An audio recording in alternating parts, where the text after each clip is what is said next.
नमस्कार, आप देख रहे हैं दैनिक भास्कर उत्तराखंड उत्तर प्रदेश। मैं हूं आपके साथ मानव डोभाल। आइए डालते हैं एक नजर उत्तराखंड और उत्तर प्रदेश से जुड़ी खबरों पर। कांग्रेस पार्टी की परिवर्तन यात्रा पर भाजपा नेता दिनेश खुलबे ने ली चुटकी। कहा, भीड़ जुटाने के लिए गुटों में दिखाई दिए कांग्रेस नेता।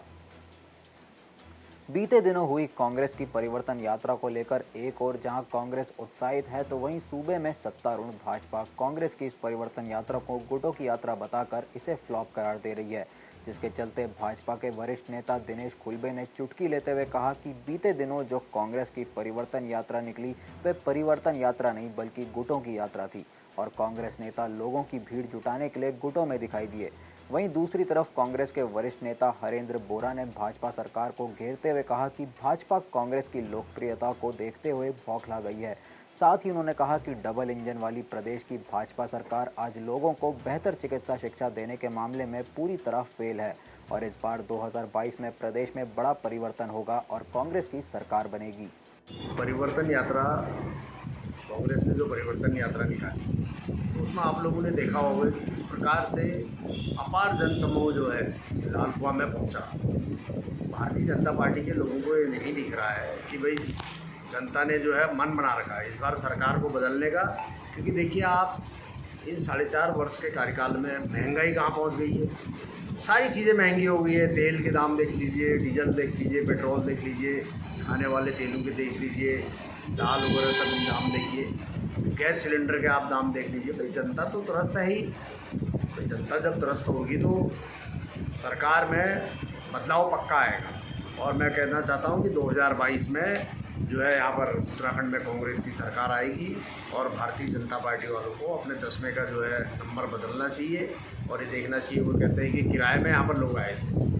भाई किराए में लोग ऐसे नहीं आते हैं। किराए में क्यों आएंगे लोग? आपने देखा होगा जितने भी लोग यहाँ पर आए थे वो कांग्रेस पे मजबूत कार्यकर्ता थे, चाहे महिलाएं हैं, हमारे बुजुर्गगण हो, हमारे नवयुवक हैं यूथ कांग्रेस के। सारे लोगों ने कड़ी में हम पिछले 15-20 दिन से कड़ी मेहनत कर रहे थे और हमने यहाँ पर दिखा भी दिया कि लाल कुआं विधानसभा में 2022 में जो है कांग्रेस की सरकार यहाँ पर आसीन होगी। भारतीय जनता पार्टी अपने बूथ स्तर से लेकर अपने कार्यकर्ताओं को साथ लेकर अपनी कमेटियां बनाने में इस समय पूरी तरह से व्यस्त है और लगभग 90% हमारा कार्य हो गया है।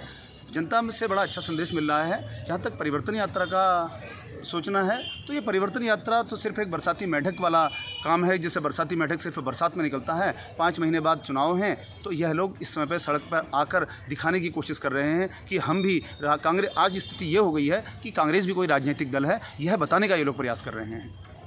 कांग्रेस के पूर्व मुख्यमंत्री आदरणीय हरीश रावत जी का अनुमान हमेशा गलत रहा है। पिछली बार 2 सीटों पर उन्होंने चुनाव लड़ा था और यह कहा था कि हम सत्ता में लौट रहे हैं, सत्ता की क्या हालत हुई कि अपनी सीट नहीं बचा सके। उसी तरीके का झूठ वो इस बार भी बोल रहे हैं, लेकिन सर्वे के आधार पर भारतीय जनता पार्टी कांग्रेस से कहीं आगे है। आम आदमी पार्टी लगी है अपना, वो भी प्रयास कर रही है, राजनीतिक दल है, उसे प्रयास करना भी चाहिए। लेकिन भारतीय जनता पार्टी चूंकि विचारधारा से जुड़ी हुई पार्टी है, उस विचारधारा के लोग भारतीय जनता पार्टी के साथ तब भी जुड़े थे, अब भी जुड़े हैं। क्या 60 के पार अब की बार जो है वो नारा साकार हो पाएगा? बिल्कुल ऐसा लगता है। भारतीय जनता पार्टी आश्चर्यजनक, एक समय हमने 272 को अपना लक्ष्य माना था 2014 के लोकसभा चुनाव में, लेकिन हम 283 पर पहुंचे थे। इस बार हमारे लोग 60 पार की बात कर रहे हैं और मुझे तो लगता है 60 से 65 भी हो सकता है। राजधानी देहरादून में निकाय कर्मचारी यूनियन के कार्यकर्ताओं ने नगर निगम कार्यालय का किया घेराव। पदोन्नति संघ 8 मांगों को लेकर की जोरदार नारेबाजी।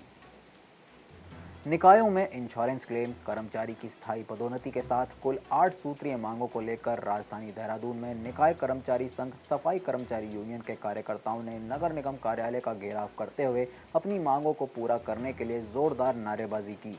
इस बीच यूनियन के अध्यक्ष नेम बहादुर ने कहा कि कोरोना काल के दौरान सभी कर्मचारियों ने दृढ़ता के साथ काम किया, लेकिन साल 2014 से अब तक किसी को इंश्योरेंस क्लेम नहीं दिया गया है।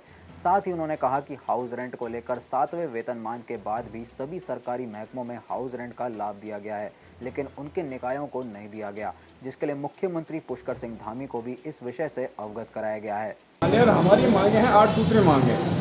नंबर 1 तो है हमारा आज कर्मचारी 2014 से जो हम लोगों के इंश्योरेंस था, इंश्योरेंस कंपनी ने बंद कर दिया। हम देखो इस कोरोना के तहत हमारे कर्मचारी चाहे सामान्य है, स्वच्छकार है, कितना पूरे जी भर के काम किया उन्होंने। हमारे यहाँ 1-2 अकस्मात मौतें भी हुई, लेकिन उस पर किसी प्रकार का कोई क्लेम या कुछ 2014 से जो हमारा इंश्योरेंस का पैसा है, इंश्योरेंस पैसा अपने पास रखा हुआ है, उसमें भी जो कर्मचारी रिटायर होता है, मैं कह रहा हूँ कि नगर निगम देहरादून में तो भुगतान दे रहा है किस तरीके से, डायरेक्टेड के बाहर है, बाकी और निकायों में नहीं मिल रहा है। नंबर 2, हमारा एक आपके हाउस रेंट है, अभी 7वें वेतनमान के बाद सरकार ने, राज्य सरकार को जितने महकमे हैं उनको हाउस रेंट का जो लाभ है उनको दिया गया है, लेकिन हमारे निकायों में कहीं भी नहीं दिया गया है। इसी प्रकार से हमारे पदोन्नतियाँ हैं, इसी प्रकार से हमारे आयुष्मान कार्ड है, इस तरह 8 मांगे हमारे मान्यवर। मेरा मतलब कहने का यह है कि सरकार का कहना ही है, जो भी राज्य कर्मचारियों का तो वेतन से लेकर हाथों हाथ, अभी आपने देखा होगा 11% डीए की बात थी, उसमें भी अभी कोई स्पष्ट नहीं हुआ कि निकायों में या निगमों में 11% देना है या नहीं देना है या क्या निर्णय लेंगे। तो इस विषय को हमने कल माननीय मुख्यमंत्री जी के सामने भी रखा है, उन्होंने सहानुभूतिपूर्वक कहा है, हम इसका विचार करेंगे, देखेंगे आप। और अब खबरें उत्तर प्रदेश से। उत्तर प्रदेश विधानसभा चुनाव के लिए भाजपा से केंद्रीय मंत्री धर्मेंद्र प्रधान को बनाया गया चुनाव प्रभारी, अनुराग ठाकुर सहित 7 बने सह प्रभारी। यूपी चुनाव के लिए भाजपा ने प्रभारी और सह प्रभारियों की घोषणा कर दी है। भाजपा के केंद्रीय नेतृत्व ने केंद्रीय मंत्री धर्मेंद्र प्रधान को यूपी चुनाव का प्रभारी बनाया है। वहीं इसके अलावा केंद्रीय मंत्री अनुराग ठाकुर, अर्जुन राम मेघवाल, शोभा करंदलाजे, अन्नपूर्णा देवी, पूर्व मंत्री कैप्टन अभिमन्यु, राज्यसभा सदस्य सरोज पांडे और विवेक ठाकुर को सह प्रभारी बनाया है। आपको बता दें कि यूपी चुनाव को लेकर लगभग सभी दलों ने अपनी तैयारियों को अंतिम रूप देना शुरू कर दिया है। वहीं मुख्य लड़ाई सपा और भाजपा के बीच मानी जा रही है, पर बसपा भी मुकाबले में होने का दावा कर रही है। साथ ही ये चुनाव 2024 के लोकसभा चुनाव के नज़रिए से भी महत्वपूर्ण है, क्योंकि उत्तर प्रदेश में लोकसभा की 80 सीटें हैं। कहा जा रहा है कि अगर भाजपा यूपी चुनाव जीतने में कामयाब रही तो 2024 में भी जीत की संभावनाएं बढ़ जाएंगी। हालांकि किसान आंदोलन भाजपा के लिए चुनौती बनता जा रहा है। फिरोजाबाद में बुखार का भारी प्रकोप, घर घर बिछी चारपाई, बेंचों पर इलाज को मजबूर बीमार। डेंगू, मलेरिया और वायरल जिले में हर गांव में दस्तक दे रहा है। शहर और नई आबादी के मोहल्लों के बाद अब यमुना की तलहटी वाले गांव में बुखार के कारण घर घर चारपाई बिछी है। आपको बता दें कि यहां ना तो सरकारी स्वास्थ्य विभाग की टीम पहुंची है और ना ही कोई प्रशासनिक अधिकारी। वहीं संसाधनों के अभाव में ग्रामीण झोला छाप और निजी अस्पतालों में उपचार कराने को मजबूर हैं।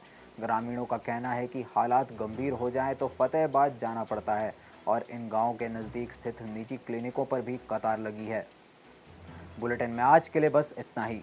स्वस्थ रहें, सुरक्षित रहें और कोविड गाइडलाइंस का मुख्य रूप से पालन करते रहें। और उत्तराखंड और उत्तर प्रदेश की खबरों से जुड़े रहने के लिए देखते रहिए दैनिक भास्कर उत्तराखंड उत्तर प्रदेश।